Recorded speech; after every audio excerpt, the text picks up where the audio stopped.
자, 봅시다. 오늘은 2025년 1월 1일입니다.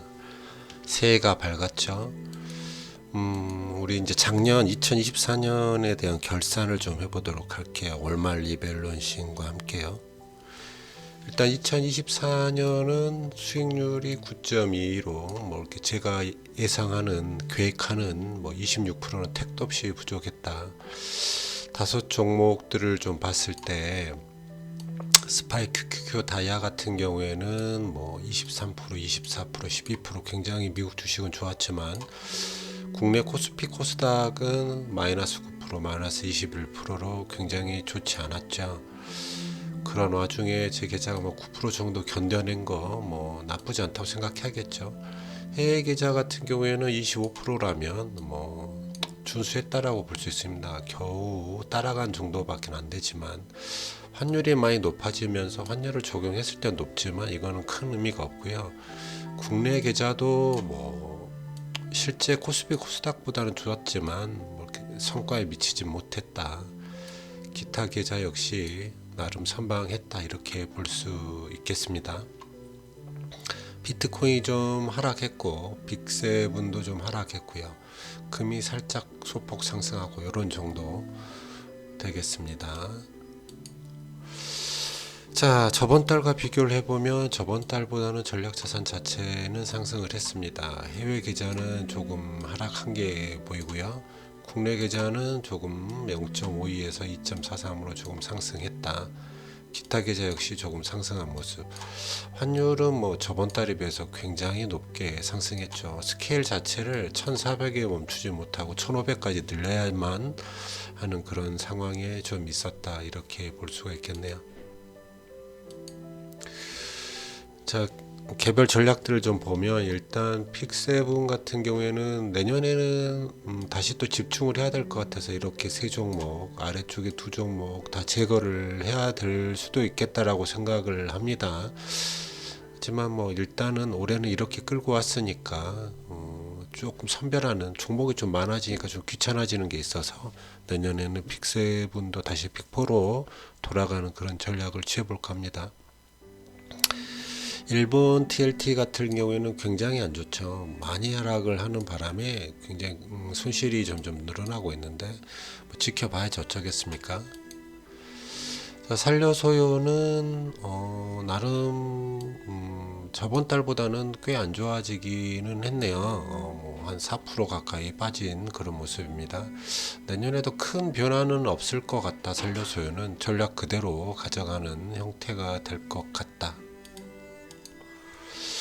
배당 성장 같은 경우에는 저번 달에 비해서 크게 좀 상승한 모습입니다. 한국 주식은 뭐 DD 총합이 좀 굉장히 높아진다면 그때도 283이었으니까 235까지 올랐으니까 배당 성장은 종목 교체가 하나 있었죠. 현대일렉트릭 효성첨단 소재에서 현대일렉트릭으로 바뀌었다.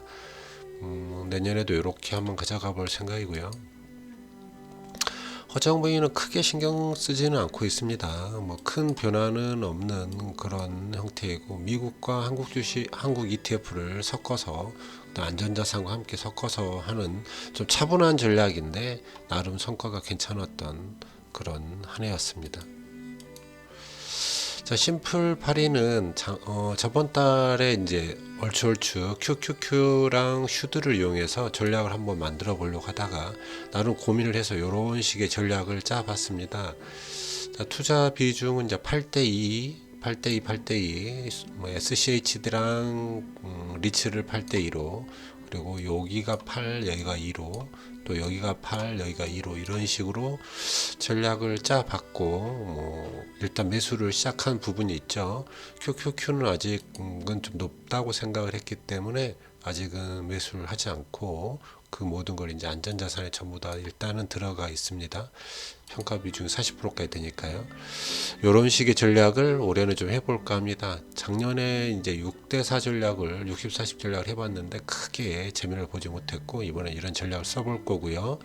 국내 주식으로 뭐 IRP라든지 ISA라든지 연금에 해보고 싶은 분들은 이런 식의 전략이 좀 괜찮지 않을까 합니다. 이거는 이제 어떤 벤치마크로 1월 1일 날 투자를 했다면, 거치식으로 투자를 했다면 어떻게 될지 이런 것들을 보기 위해서 같이 만들어 놨고요.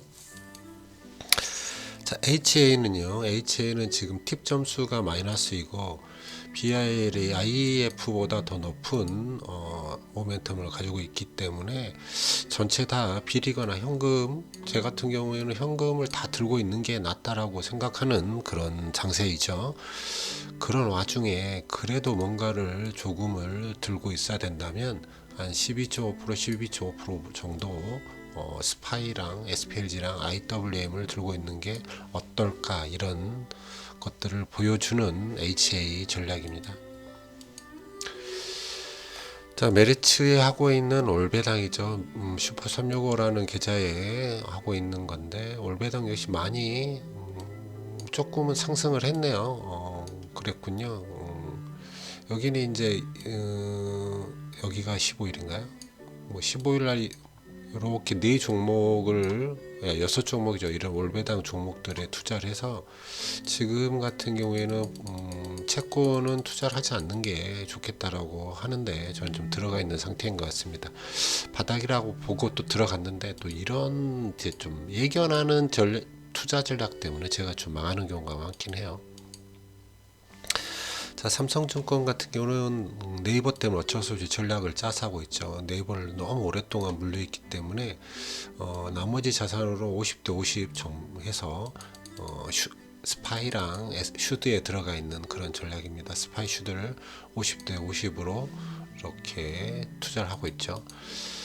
NH는 앞서 말했던 82 전략, 빨리 전략을 좀 국내식으로 좀 단순화시켰던 초기 전략입니다. 그냥 뭐죠? 슈드가 80, 안전자산 80이고 성장주가 한 20, 이런 정도 들어가 있다. 자, 연금은 뭐 크게 변화될 것 같지는 않습니다. 거의 미국 주식이고요. 국내 주식이라고 하면 뭐 이제 리츠 부분이 좀 들어가 있고, 그 다음에 안전자산이 들어가 있는 형태입니다. 리츠가 지금 좋지 않고요. 그 다음에 채권도 조금 좋지는 않습니다. YTD로 봤을 때는 조금 상승한 모습을 보여주고 있긴 하네요. ISA는 배당주에 좀 투자를 해보고자 했던 전략인데, 저번 달보다 굉장히 많이 하락한 모습, 한 5% 가까이 하락을 했죠. 배당주는 이게 계속 상승하는 게 아니라 박스에 머무른다라는 생각을 좀 가져야 되는데, 어느 정도의 DD가 차버리면 그 5%를 벗어났을 때는 매도 전략이 해야지만 되는 건가, 이런 좀 걱정이 아니라 신경을 좀 쓰고 있는 전략 자체를 조금 다시 해봐야 되는 그런 상태인 것 같아요. 매도에 대한 전략이죠. 매수에 대한 전략이 아니라 이런 것들 좀 더 신경을 써봐야겠습니다. 그리고 소형주를 하고 있는, 소형주를 이제 젠포트로 돌려보고 있죠. 제가 이제 소형주는 뭐 종목도 잘 모르기 때문에 그냥 무지하게 젠포트를 통해서만 진행을 하고 있습니다. 나름 이제 8월부터 전략을 다시 짜고, 똑같은 전략인데 보유 일수만 좀 달리하는, 그리고 뭐 빅스랑 뭐 볼륨에 따라서 조금씩 차이만 두고 있는 전략들입니다. 그렇게 해서 제 전체 투자 종목별 수익률과 계좌인데요. 지금 보면 좀 안 좋은 건 개별 종목이죠. 대부분 올해의 어떤 YTD의 계좌의 어떤 수익률을 보고 계시는데, 개별 종목을 하는 이런 것들은 조금은 다 많이 좋지 않다, 이렇게 볼 수 있겠죠. 특히나 탐욕 같은 경우에는 제가 혼자 그냥 사고 팔고 하는 그런 계좌인데 뭐 엉망이죠. 감옥이라고 불리는 거는 일단 사서 뭐 수익이 날 때까지 계속 들고 있겠다. 너무 안 좋은, 버리지도 못하는 종목들 한 곳에 모으고 있다, 이렇게 보시면 되겠습니다. 자, 올해 이렇게 마무리하고요. 25년 깨끗하게 다 000 써지니까 참 기분이 좋죠. 000 써지니까 너무 기분이 좋습니다. 깨끗해서 여기가 다 플러스 되는 그런 25년 되었으면 좋겠습니다.